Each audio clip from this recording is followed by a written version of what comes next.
Boa tarde a todos, meu nome é Ângela, sou enfermeira residente em terapia intensiva. Hoje eu vou falar sobre os cuidados no uso de antimicrobianos. Os antimicrobianos, eles são substâncias naturais ou sintéticas que agem sobre micro-organismos, inibindo o seu crescimento, causando a sua destruição. E esses antimicrobianos, eles englobam não somente os antibacterianos, ele age de uma forma muito ampla. Envolve os antivirais, antihelmínticos, antiprotozoários e antifúngicos. Hoje eu vou falar sobre os antibacterianos, antes disso tem que falar sobre as bactérias. As bactérias, elas são células procariontes unicelulares, ou seja, elas não possuem núcleo e têm uma célula apenas, e se dividem de acordo com o seu tamanho, forma e arranjo. Variam de 0,3 a 0,8 micrômetros até 10 a 25 micrômetros. Se dividem em cocos, bacilos, vibriões, espirilos, espiroquetas, bacilos flagelados, formadores de esporos, e dentro dos cocos tem os diplococos, os estafilococos, os streptococos, dentre outros. E temos a classificação das bactérias. Temos as gram-positivas e as bactérias gram-negativas. A coloração de grã, ela permite classificar as bactérias por meio da análise das diferenças existentes na composição da parede celular. Então, as bactérias coloradas de violeta são aquelas chamadas de gram-positivas. Elas vão se caracterizar por apresentar uma parede celular mais simples e rica em peptídeo glicano. O peptídeo glicano, ele é uma estrutura formada na célula da bactéria que é composta por açúcar e aminoácidos. Já as bactérias gram-negativas, elas vão corar-se em vermelhos e apresentar uma estrutura mais complexa, com menos peptídeo glicanos. Dentro dessas gram-positivas e negativas, dentro das gram-positivas temos os estafilococos, streptococos e enterococos. E as gram-negativas temos as Escherichia coli, Salmonella, Helicobacter, Enterobacter, Klebsiella, Pseudomonas. Então, a gente tendo noção de quais bactérias elas fazem parte, sejam positivas ou negativas, a gente vai poder determinar qual antibiótico que vai ser utilizado para poder atingir essa bactéria no organismo da pessoa. E falando sobre os antibióticos, eles são fármacos que são produzidos a partir de micro-organismos, seja fungos, bactérias, que são capazes de destruir ou extinguir a sua multiplicação. Sendo assim, o uso da antibiótica terapia é uma forma terapêutica que se utiliza esses micro-organismos para tratar ou curar pacientes com determinada infecção bacteriana. E temos a classificação dos antibióticos. Temos a classificação quanto ao espectro de ação, onde cada antibiótico ele está associado a um espectro particular de atividade. Esse espectro de atividade ele descreve o número de diferentes espécies de micro-organismos que são sensíveis a esse fármaco. Então, temos dois tipos de espectro desses antibióticos.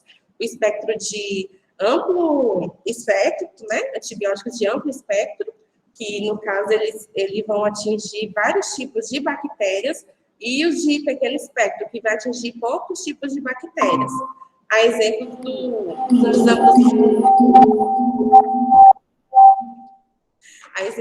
amplo espectro, temos o cloranfenicol, as tetraciclinas, as ampicilinas, dentre outros. Quanto à sua estrutura química, temos com a estrutura de aminoácidos, que envolve as polimixinas, os beta-lactâmicos, os glicopeptídeos, os açúcares, que envolvem os macrolídeos, aminoglicosídeos, e de acetatos e propionatos, que tem a anfotericina B, as tetraciclinas, etc.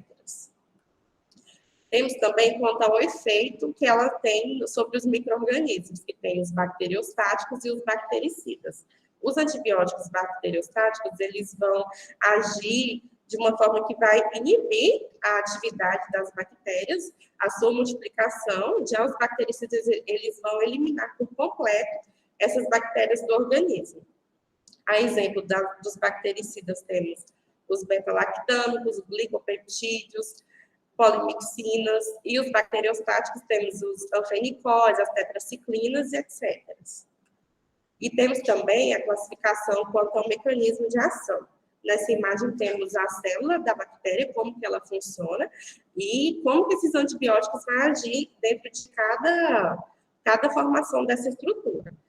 Vão interferir na síntese da parede celular, alterar a permeabilidade da membrana citoplasmática, vão promover alterações na síntese proteica, inibir a síntese de ácidos nucleicos e interferir na replicação do cromossomo. Aí temos as classes de alguns antibióticos, é uma gama muito ampla de antibióticos. Eu trouxe sobre os beta-lactâmicos, que envolvem as penicilinas, os carbapenêmicos, os glicopeptídeos, como a vancomicina, os aminoglicosídeos, como a amicacina, streptomicina, os anfericóis, as tetraciclinas, os macrolídeos, que envolvem a claritromicina, a azitromicina, e as fluoroquinolonas, que tem a ciprofloxacina, levofloxacina, entre outros. Aí, aqui no Hospital das Clínicas, a gente tem uma gama de antibióticos que são muito utilizados. Eu trouxe alguns que são mais utilizados, por exemplo, na clínica médica, na clínica cirúrgica. A exemplo das penicilinas, que pertencem às classes dos beta-lactâmicos. As penicilinas elas foram descobertas por acaso em 1928. Elas vão agir na parede celular, impedindo que as camadas de peptídeo glicano mantenham-se estáveis. É o fármaco de escolha nas infecções causadas por estreptococo, meningococo, pneumococo sensível, treponema pálido, que é a sífilis. E é um antibiótico com boa tolerância nos pacientes, mas ainda assim pode aparecer algumas reações adversas, como reações de hipersensibilidade, manifestações cutâneas, toxicidade renal, hematológica e neurotoxicidade. Temos também a amoxicilina mais o ácido clavulânico, que é o clavulin. Ele é um antibiótico beta-lactâmico que está estruturalmente relacionado às penicilinas. Ele age inativando de modo irreversível as enzimas de beta-lactamases, permitindo que os micro-organismos se tornem sensíveis à rápida ação bactericida da amoxicilina. As principais indicações para o clavulin são infecções do trato respiratório superior, como a amigdalite, a sinusite, otite média, infecções do trato respiratório inferior, como a bronquite aguda e crônica, infecções do trato geniturinário, infecções de pele e tecidos moles, como os furúnculos, abscessos, celulite e ferimentos infectados. Também apresenta algumas reações adversas, como a diarreia, dor abdominal, náuseas, candidíase vaginal. A duração do tratamento do clavulin, ela usualmente não deve exceder a 14 dias. Vem em forma de pó para solução injetável, que vem apresentado em frascos de ampola de 500 para 100 miligramas ou de 1 grama para 200 miligramas. E seu uso é via intravenoso.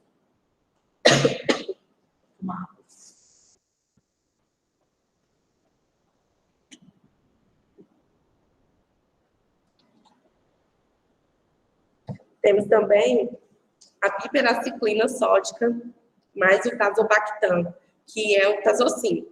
Ele tem atividade contra enterobactérias, que são produtores de beta-lactamases, a hemófilos influenzais, estafilococcus aureus e etc. As principais indicações são no tratamento de infecções bacterianas sistêmicas e ou locais, causadas tanto por micro-organismos gram-positivos quanto negativos. Infecções do trato respiratório inferior, trato urinário, infecções de pele e sepse bacteriana. Seu uso é por via endovenosa, que deve ser infundida em 30 minutos ou 4 horas, com duração usual do tratamento, que deve ser de 7 a 14 dias, a depender da fonte, do patógeno, extensão da infecção e resposta clínica do paciente. Também apresenta algumas reações adversas, como náuseas e vômitos, diarreia, hipertensão, insônia, cefaleia, agitação, febre, rash, prurido ou broncoespasmo. Cloridrato de vancomicina. Cloridrato de vancomicina é uma dos antibióticos que eu mais percebi que é utilizado aqui na prática clínica, principalmente lá na clínica médica. É um antibiótico que pertence ao grupo dos glicopeptídeos, que vai inibir a síntese da parede celular da bactéria. Ele está indicado nos tratamentos de infecções causadas, como exemplo de Staphylococcus aureus, resistente à meticilina, endocardite bacteriana, seja na prevenção ou no tratamento, infecção articular, infecção grave, septicemia bacteriana, pneumonia, infecção da pele e tecidos moles. É com excelente atividade contra micro-organismos gram-positivos, incluindo o Clostridium difficile. A vancomicina, usualmente ela é administrada por via intravenosa, ela não é muito bem tolerada pelo trato gastrointestinal, mas ela é muito utilizada por via oral quando o paciente apresenta Clostridium difficile. Sua dose em adultos vai de 500 a 2.000 miligramas intravenosa a cada 12 horas. Ela deve ser infundida aproximadamente 1 hora ou mais, porque é um antibiótico que apresenta muitas reações adversas no paciente. Então, é muito importante que ela seja administrada na bomba de infusão e com um gotejamento lento. As reações adversas mais comuns que o paciente pode apresentar são febre, calafrios, flebite no sítio de infusão, síndrome do homem do pescoço vermelho. Vou tomar uma água aqui.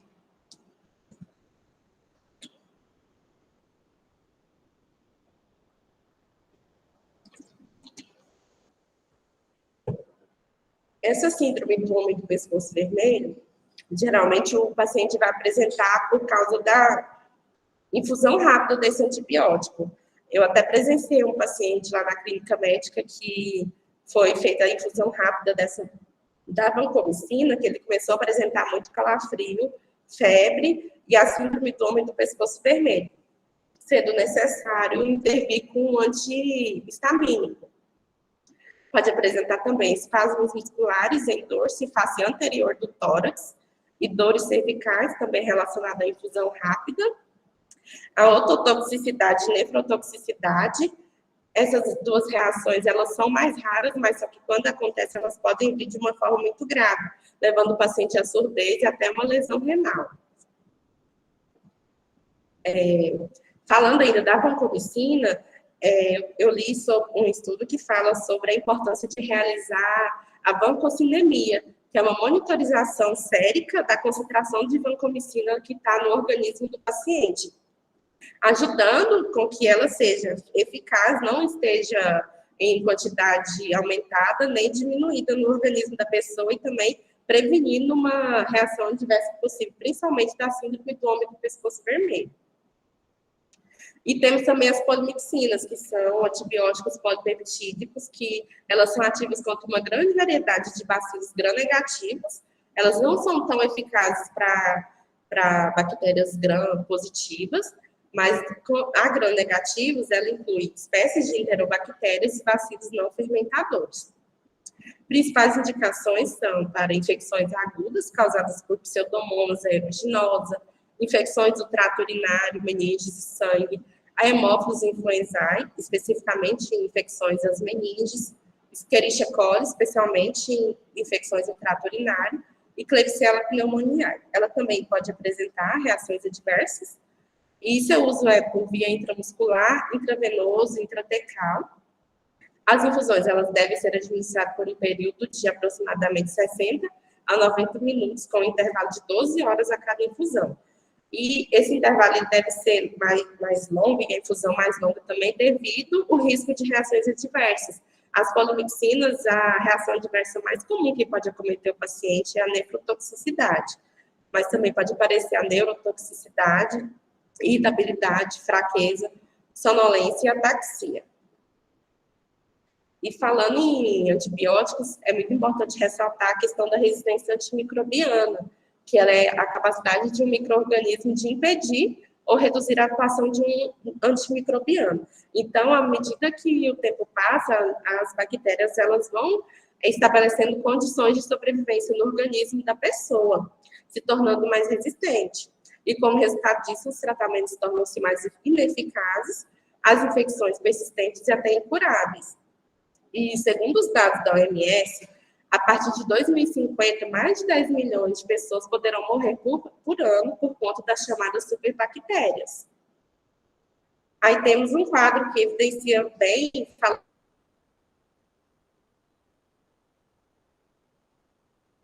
falando sobre a resistência antimicrobiana. Se o antibiótico ele mata as bactérias, qual é o nível de resistência do antibiótico? Desde muito baixo até mais alto. Então, a população original de bactérias com cepas com diferentes graus de resistência aos antimicrobianos, aí quando o indivíduo ele faz o uso inadequado desses antibióticos, uma pequena parcela dessas bactérias se tornam resistentes e sobrevivem ao medicamento. E aí, se o organismo não for capaz de eliminar as poucas bactérias que sobraram, elas vão se multiplicar e dar origem a uma colônia de bactérias resistente ao antibiótico utilizado previamente. E existem inúmeros fatores que podem influenciar nessa resistência antimicrobiana, como o uso indiscriminado de antibióticos, a terapia empírica inadequada com antimicrobianos. Essa terapia empírica significa que os profissionais de saúde ainda não têm o resultado de culturas do paciente,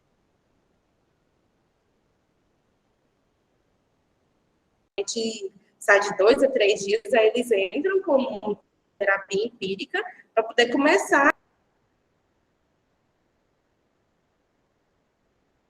as clínicas, capacitação e ciência dos profissionais de saúde, faz as medidas de prevenção e controle de infecções hospitalares, e a ausência de lesões das mãos pelos profissionais, que infelizmente como que eu posso dizer?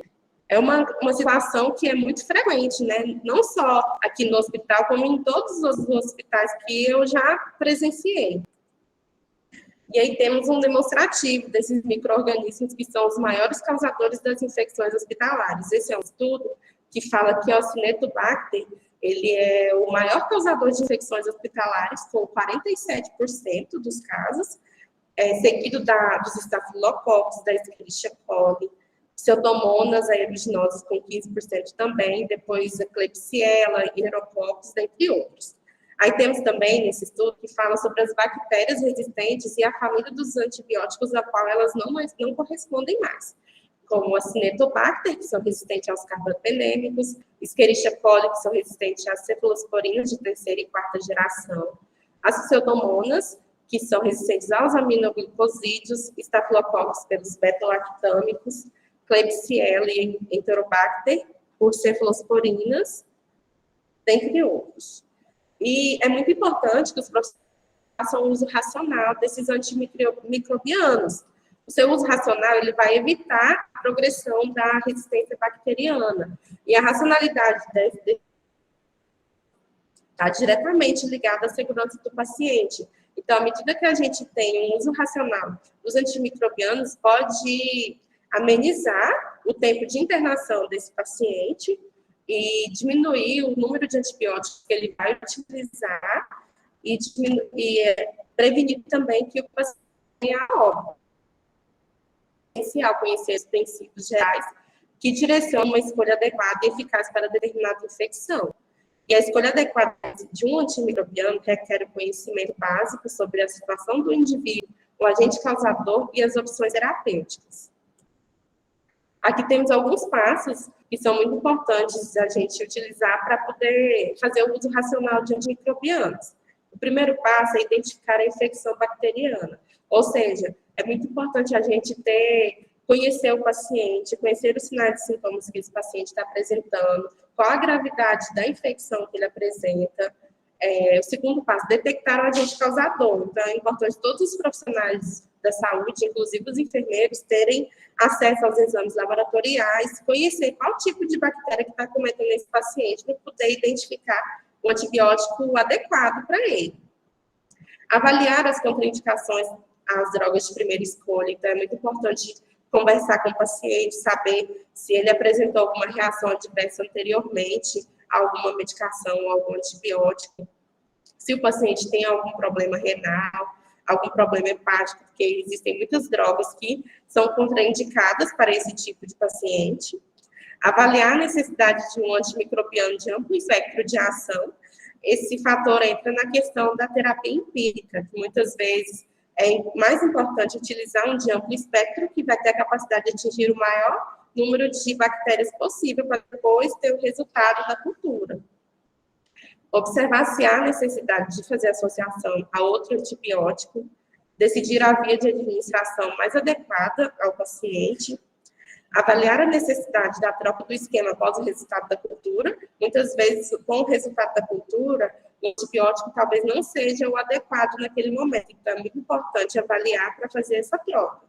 Decidir se o tratamento do paciente pode ser domiciliar, porque o tempo de internação desse paciente pode acarretar mais chances dele ter uma infecção hospitalar, e também determinar o tempo ideal de tratamento, porque tem muitos antibióticos que eles variam de 7 a 14 dias. É muito importante ter a noção direitinho sobre esse tempo, porque seja utilizado para menos ou para mais, pode acarretar também uma infecção bacteriana. E como a enfermagem entra dentro da questão da administração desses antibióticos? Ela apresenta-se como o maior segmento dentre os profissionais de saúde, sendo responsável pelo planejamento, administração e cuidado aos pacientes em uso da antibiótico terapia. Então, os profissionais de enfermagem são aqueles que estão 24 horas por dia com o paciente.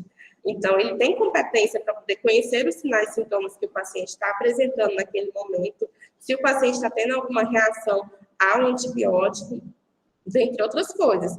E é importante também identificar precocemente os processos infecciosos, garantir que os pacientes estejam recebendo antibióticos certo, no momento certo e pela melhor via. Ter muita atenção na questão dos sinais de flebite, que é uma coisa que acontece muito.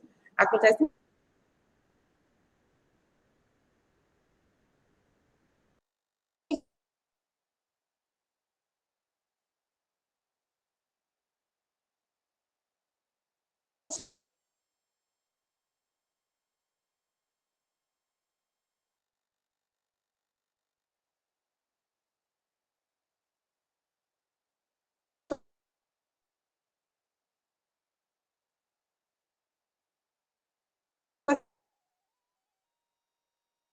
desses antimicrobianos.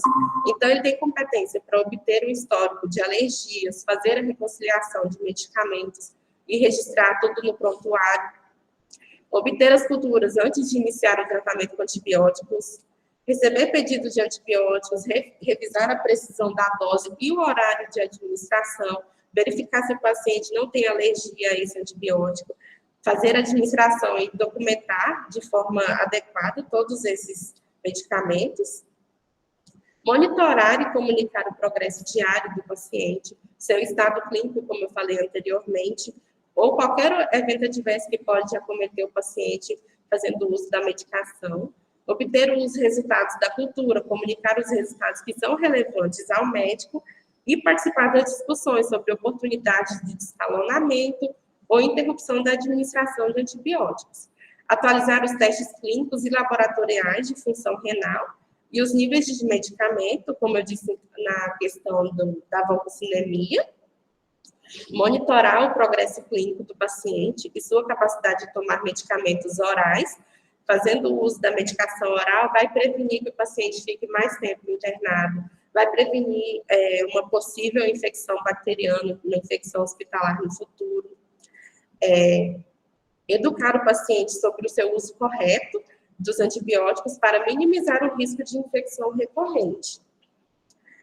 Falando da questão da enfermagem, eu trouxe um caso clínico que fala muito sobre a otimização, que a otimização dos antimicrobianos bem-sucedida, ela vai depender da vigilância contínua dos enfermeiros, não só dos enfermeiros, como de todos os profissionais de enfermagem que estão ali 24 horas por dia com o paciente. Então, o caso clínico fala assim, que um homem paraplégico de 32 anos, com catéter suprapúbico permanente e várias internações anteriores por infecções do trato urinário, foi admitido no serviço de emergência com calafrios, confusão, temperatura retal de 38,9 graus e pressão arterial de 80 por 50. Culturas de sangue e urina foram coletadas e ele começou a receber fluidos intravenosos, antibióticos das classes de cefalosporinas e aminoglicosídeos. A enfermeira responsável pela admissão revisou os registros do paciente e descobriu que ele havia sido submetido anteriormente a precauções de contato.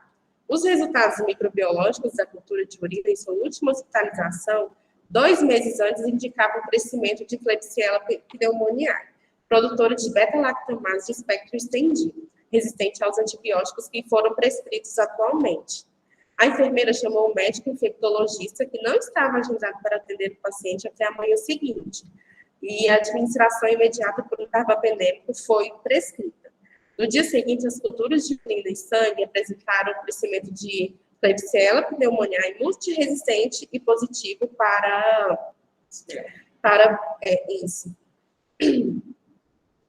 Aí o ponto central que eu queria trazer para vocês é que no ambiente agitado do pronto-socorro, o relatório microbiológico anterior foi ignorado por erro humano. Embora o paciente tenha sido tratado com um protocolo inicial apropriado, para a maioria dos pacientes com sepse e catéter suprapúbico, foi a escolha errada para ele. Então, a iniciativa da enfermeira naquele momento de investigar o motivo pelo qual o paciente havia estado anteriormente sob precaução de contato, levou a uma intervenção que evitou o agravamento da sepse e possível morte. Além disso, suas ações evitaram a transmissão desse organismo resistente para outros pacientes. Então, o papel da enfermagem é de extrema importância na questão de vigilância mesmo com os pacientes que fazem uso dos antibióticos. No mais, é isso. Essas são as minhas referências. Muito obrigada.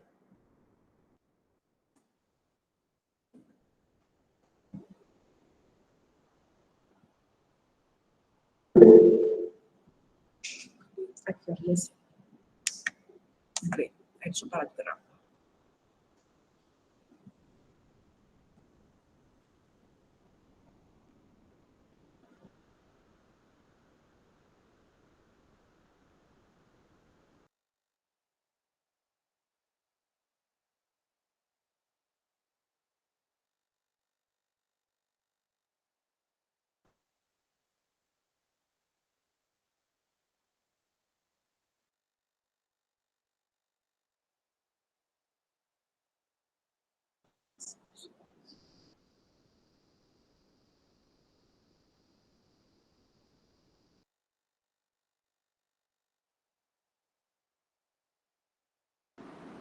Oi, oi.